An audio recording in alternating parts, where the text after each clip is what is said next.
Okay, folks, welcome to the kitchen. We are going to make homemade noodles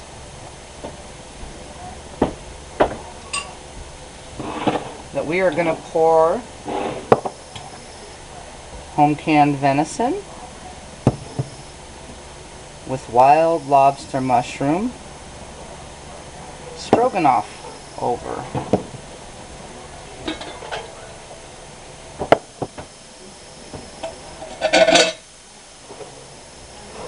Very simple dish to make.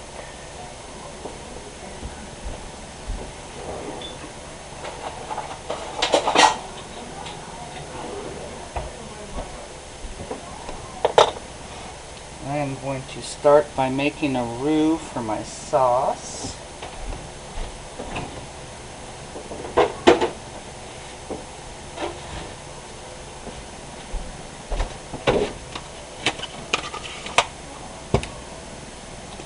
Consists of some butter,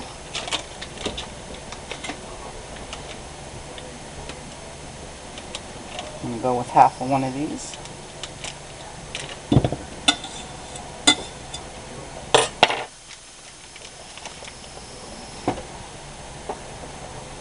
I'll reposition the camera.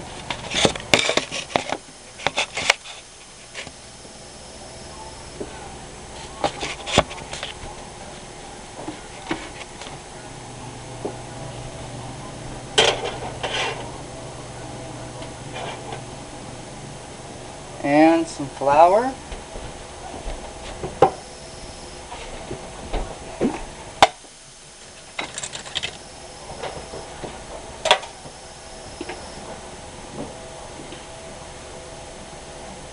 Got the man laughing at me in the background. See how far that gets him. Put a little extra something in the sauce for him if he keeps it up.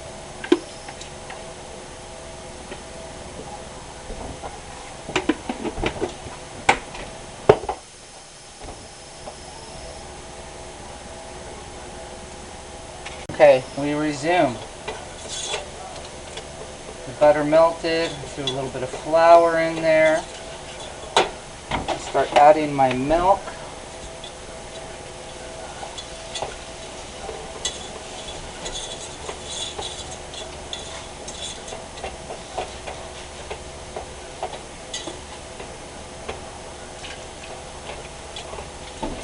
Thing about wild game, especially if you have canned it, is that it falls apart easy. So make the gravy or the sauce first so that I can just fold the meat in afterwards. Have to bear with me until I set up some sort of a track system for the camera so it can be overhead instead of me constantly having to mess with it. So I'll have to do. As you can tell, I'm lousy at measuring. That was about half a stick of butter. I'm going to say it was 3 tablespoons of flour approximately. Melt your butter. Throw your flour into the melted butter. And then just gradually start adding your half and half or your milk as it thickens. Whisk it and keep it smooth.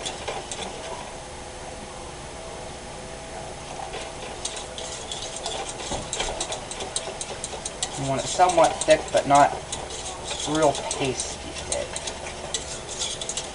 You want to be able to pour it over your noodles like a gravy.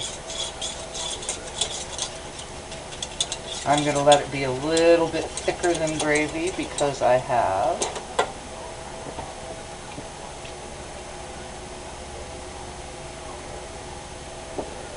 the liquid that is jarred up in with the meat, which is just all meat. You don't actually add liquid to this when you are jarring it up. See a little chunk of fat in there. There's another one. Venison's extremely lean. If you trim it up right, it is. And you want to try to get as much of that fat off there as you can. Don't want a lot of fat in your jars. Make things go rancid and have problems with your seal. That's what they recommend, at least. Got that bubbling pretty good.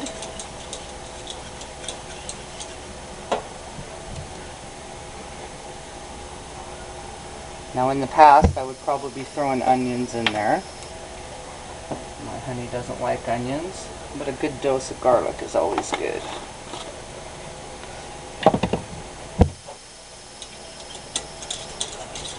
Make my own onion powder today out of dehydrated onions that I dried. All those fun little things when you find stuff on sale at the store and you can buy them in a relatively large lot and then store them in various ways. I like dehydrating them. And I can grind them up powdery fine. Okay, it's bubbling real good.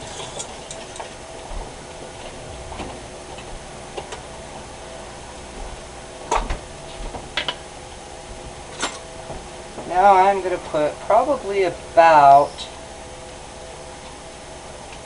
close to a cup of sour cream in there. That's what makes a good stroganoff.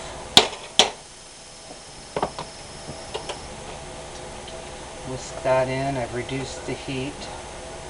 I've got my oven set to 350.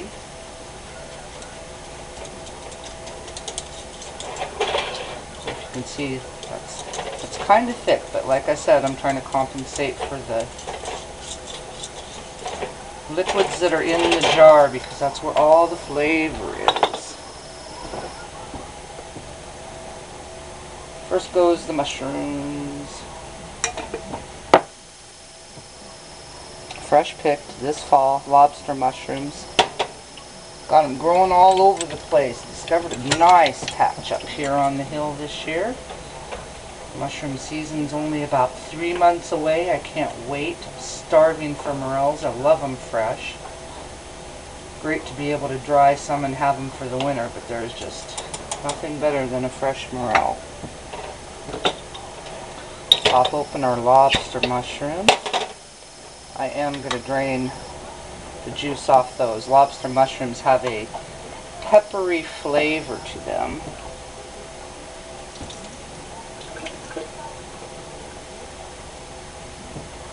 So I do not want to overwhelm the dish with just mushroom. Aren't those pretty? Look at that. Kind of looks lobster red on it.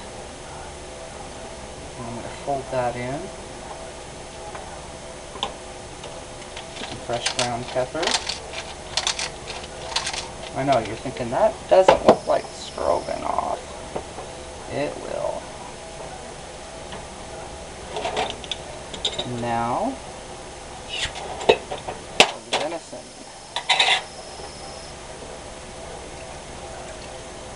Juice and all.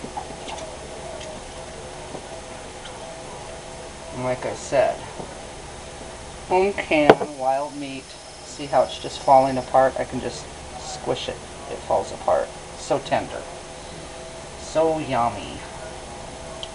And I'm just going to gently fold that in.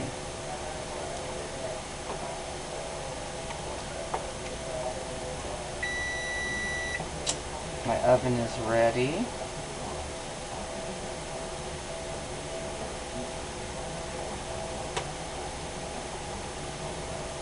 Got all mixed in there. Now it's starting to look a little bit more stroganoff-ish. I'm going to pop that in the oven. I'm going to reposition the camera and we're going to make some homemade noodles to go with our wonderful wild edibles. Burner off.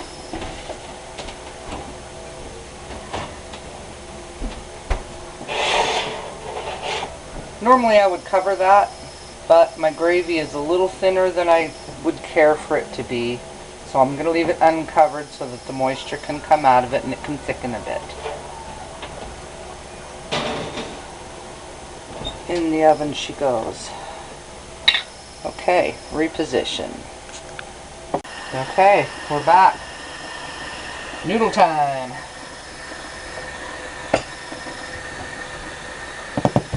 Just good old-fashioned egg noodles.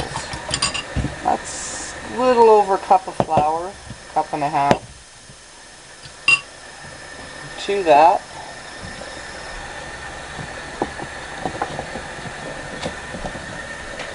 I'm going to throw in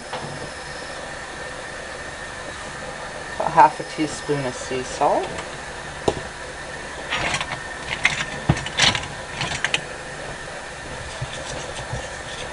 The great thing about homemade noodles, depending on what you're using them for, is you can just add different herbs in there. Sometimes when I'm making them for my homemade chicken noodle soup, I'll throw lemon pepper in there. Very tasty. 2 beat up eggs. Dump that right in there. I may end up having to add some more flour. We'll see what we come up with.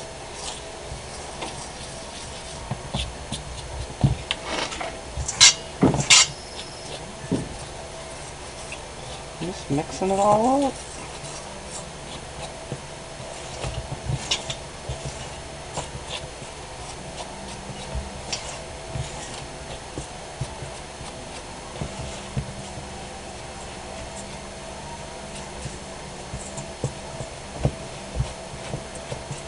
Okay, as you can see,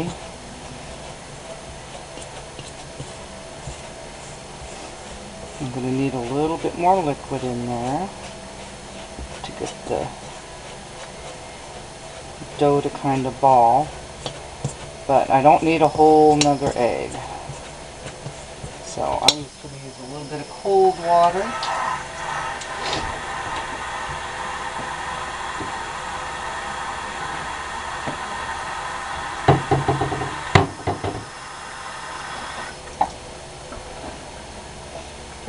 Little bit at a time.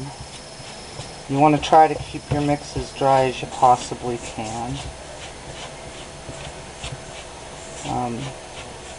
I know people that make big batches of noodles and then they dry them out for storage. I don't. Wood heat in the house, it's dusty. I'd have to put them in the dehydrator, and to me that's just not cost effective. It really is not that big of a deal to whip them up.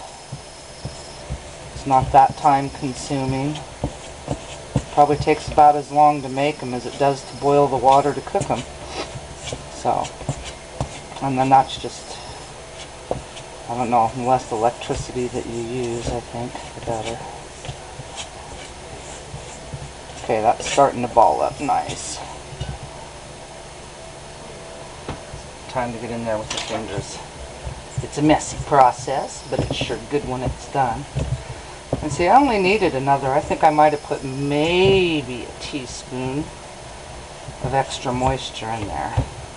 So a good rounded cup of flour, cup and a half to 2 eggs is about right.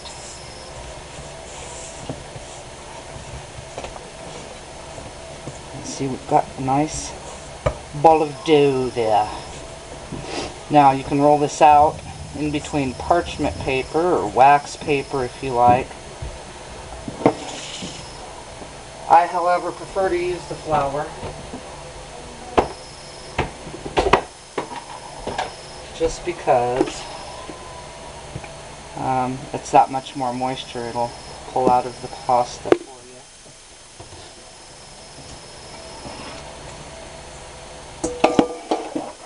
I should have saved my bowl. Silly girl.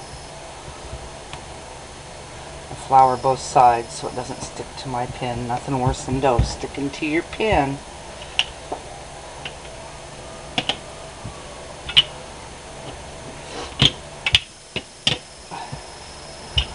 I don't think anybody ever really has enough countertop space for projects like this. can always cut your ball dough and dough ball in half. You want to try to get it as thin as you can. I actually am going to cut this in half just so I don't run out of room to work with.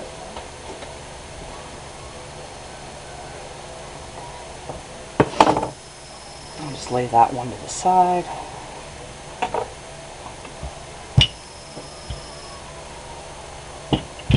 And just keep rolling it. Add in flour if necessary so it's not sticking.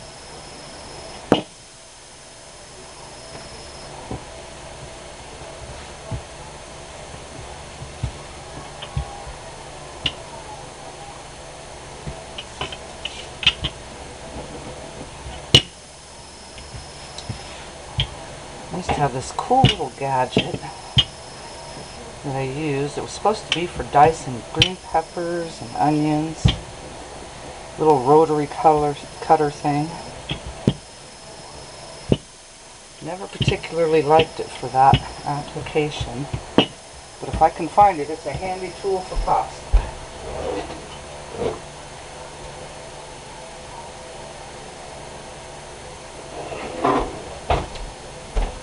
No such luck. Alright, so I am going to cut and stack. My pasta's floured down pretty well, so it shouldn't stick to one another. I'll make sure I'll just throw more flour on there.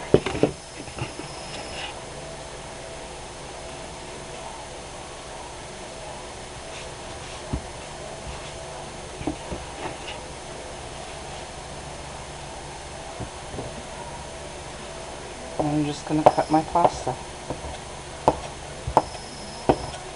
Whatever desired width.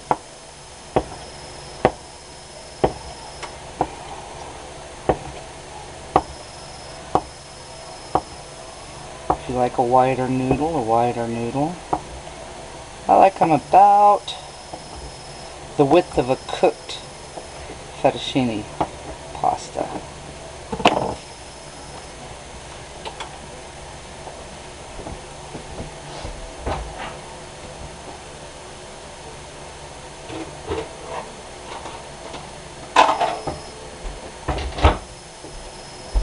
Find a container to throw that in. Just kind of shaking the extra flour out. But you want to leave some of it in there so your pasta doesn't stick together.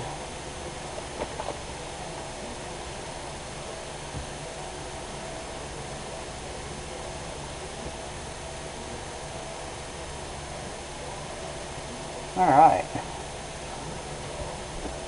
Uno más.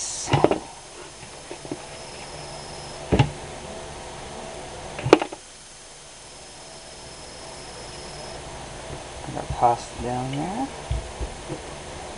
Roll it out thin. And somebody gave me one of those pasta making machines once. What a pain to clean. I'm not a big kitchen appliance person. I prefer hands-on because the tools are much easier to clean. I don't like spending 45 minutes tearing something apart, possibly losing a part, and with my luck it would be a vital part.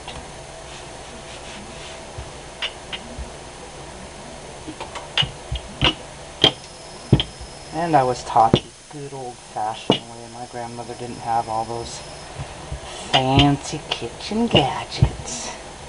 I think she used to say that the flavor all comes from the love in the hands. That's what made everything taste good. Alright. And again, section this off. And I know you're going, where's her cutting board? She's cutting up the countertop. But I'm not really applying. It's dough. You don't need a lot of pressure. I'm not cutting up chicken.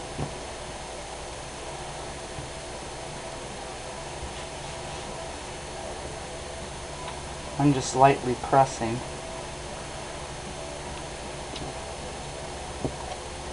I'm basically rocking the knife. I'm not really cutting at all as far as the countertop goes. We're almost done with our noodle process. See? What'd that take? Not nearly long enough. I'm gonna have to cook something else.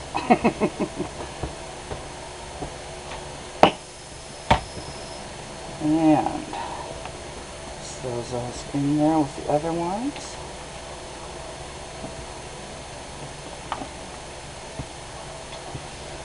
Oh, our stroganoff has been in for a little bit now, our sauce. So I'm going to take a break, clean up the mess, and I'll get some water on to boil. And we'll be back with cooking the pasta as soon as the stroganoff is a little closer to being done.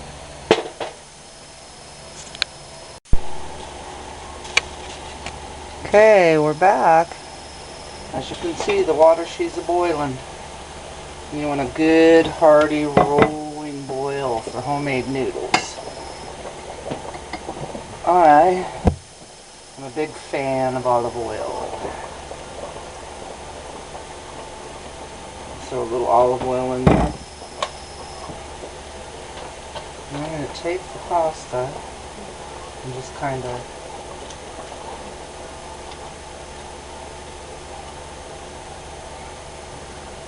you don't want to drop it all in at once. You want to try to maintain that rolling boil.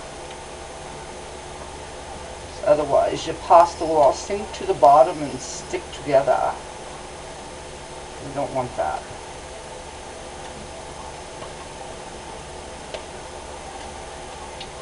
So just keep sprinkling it in.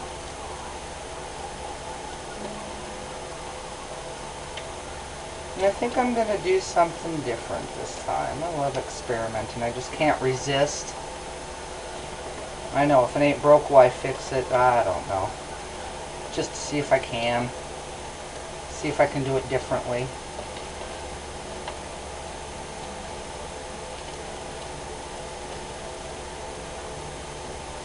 Your homemade noodles will sink to the bottom for just a little bit. It will generally come right back up to the top rather quickly. And now that I've got them all in there and it's boiling good and hard, I can reduce that heat.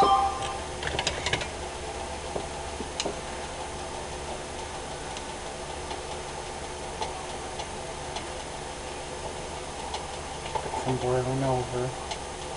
Just kind of toss it around a bit. I think I'm only going to cook these partially. And I'm going to put them in one of my cast iron skillets.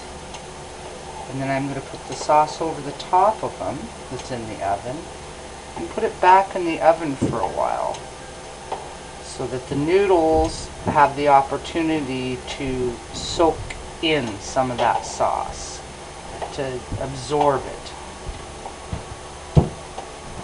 Never tried it before, so here we go. I think it'll turn out awesome. I'm just going to let those boil for a bit.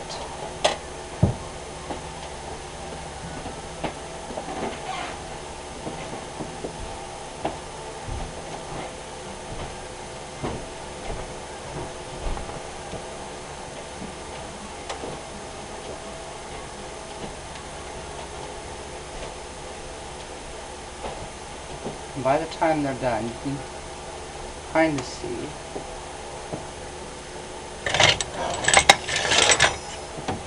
they do swell. But that's the importance of rolling them out as thin as you can, because you don't want them to be big chunks of pasta. You want them to still resemble pasta.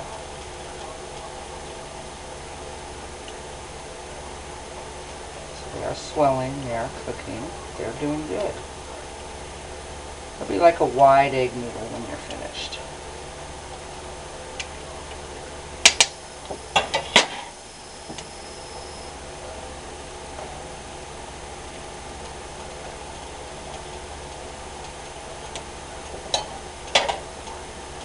the lid on them and just let them steam a little bit.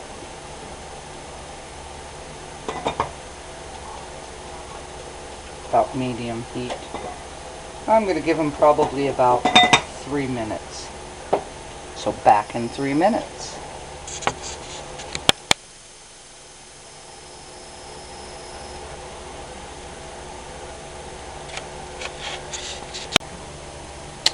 Okay, we're back. Reposition a little here. Alright.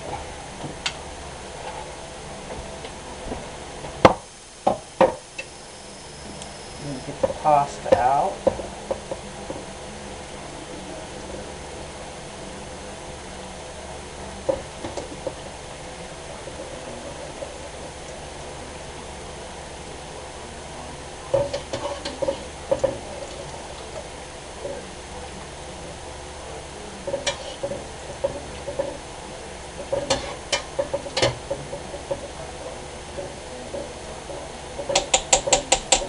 These little babies are pretty handy, by the way. Grab them if you see them at a yard sale or anything. Okay. Pasta in the bottom.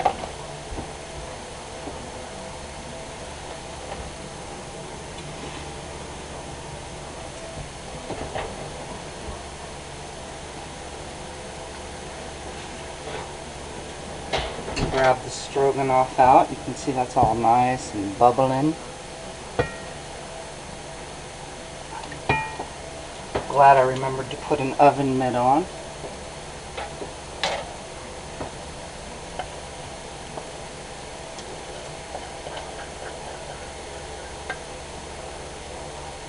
See how that meat is already starting to just fall apart.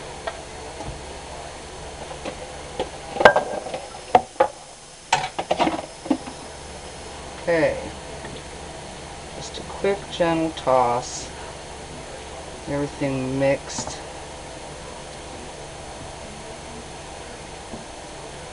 Smelling mighty fine.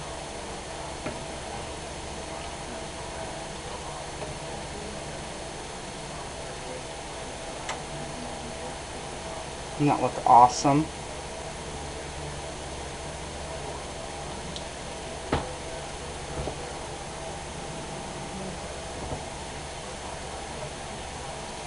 See if I can get you a better view on that.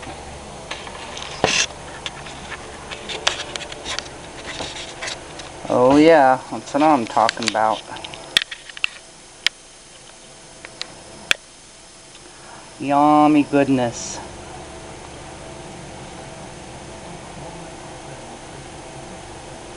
All right.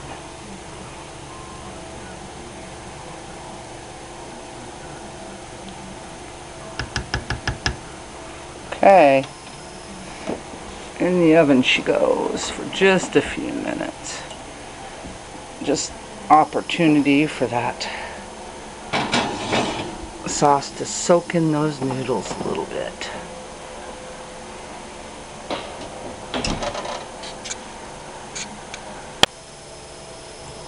Okay, I'm back. Just a quick note. These are, well, I call them goat's beard, but they're actually bear head tooth mushrooms that I jarred this year. And they're a lot like the corals in consistency, their texture. Great in soups, stews, things of that nature.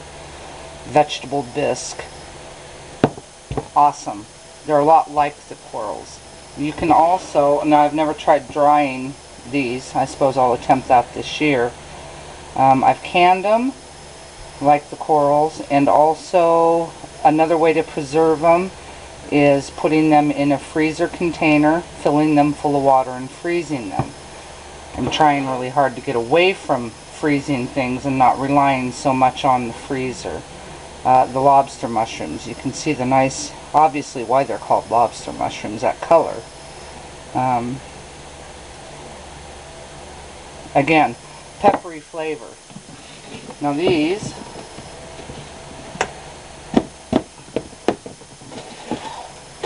are some of the lobster mushrooms that I dehydrated.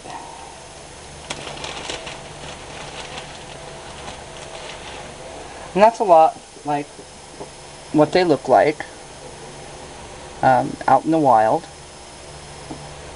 They have kind of that cup shape to them. They actually get really funky shapes to them. These were some of the smaller ones that could be dried whole. Most of the ones that I found were sizey. My daughter and I found, I should say. We dehydrated and canned a plethora of these this year, but they're so good. And they're dry. They're like leather consistency. They will snap. The great thing about the dried mushrooms, one, storage. You don't have to worry about them freezing in the winter. Two, these are like the greatest in the world for Salisbury steak. You put them in with your steak and your water or brine that you're cooking the steak in, and let them rehydrate and soak up that flavor and actually add flavor to the juice itself, the dish. Like I said, they've got a slight peppery taste. And what I'd like to point out is, don't throw away your old toothbrushes when they start getting a little ratty, because this is what I personally use to clean these. They're a pretty tough mushroom, but when they come up through the ground, all these little crevices are full of dirt and moss and needles. And a toothbrush is like the perfect tool to clean that all out of there. So, there you have it. Very easy to dry. And good in stews, soups. Throw them in there, let them rehydrate. Good stuff, can't go wrong. Love the smell of them. Got that wonderful earthy smell to them. Okay, we're going to set these aside and pull our dish out of the oven. Let's see if we get a quality stamp of approval on dinner.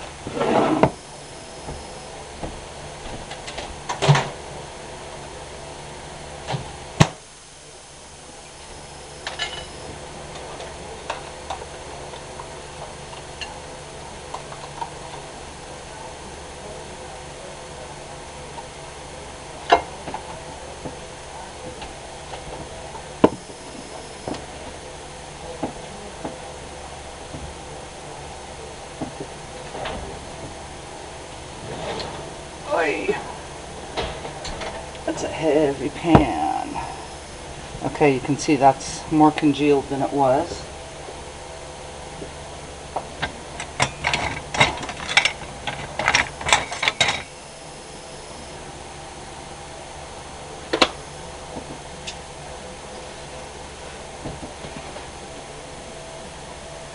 See if I can't grab the camera. My kitchen has horrible lighting.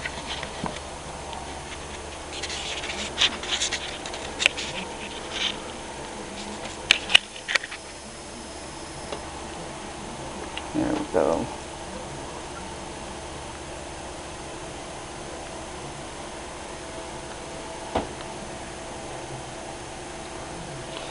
Yummy goodness.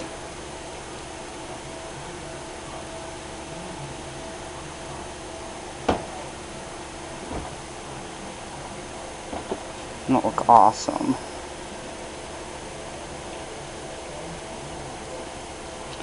And there you have it. Wish I could give you a taste. Very easy to make, very quick dinner. I think I spent maybe a total of, well, I don't know, total prep time, maybe 20-25 minutes. Not hard to do.